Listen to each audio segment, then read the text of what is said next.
আল্লাহ পাকের হুকুম নাফরমানি করছেন, করেন, কিন্তু আপনার যৌবন তো একদিন থাকবে না।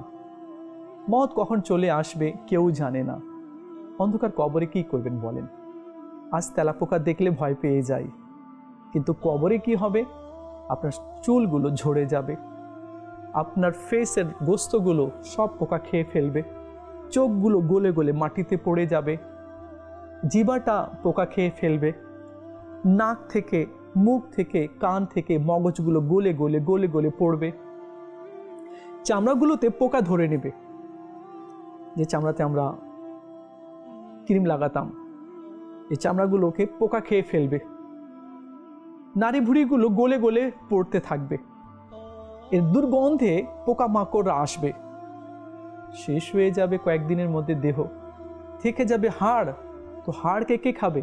মাটি খাবে, নিঃশেষ তো হয়েই যেতে হবে। আপনি তো শেষ হয়ে গেলেন, কিন্তু গুনাহ শেষ হয়নি, আপনার গুনাহ রয়ে গেছে। আপনি যে বেপর্দাভাবে চলেছেন, না জায়েজ কাজ করেছেন, এগুলো তো রয়ে গিয়েছে, আর এর আযাবও হবে কবরে। তো বুদ্ধিমান সে যে কোরআন ও হাদিস অনুযায়ী চলে।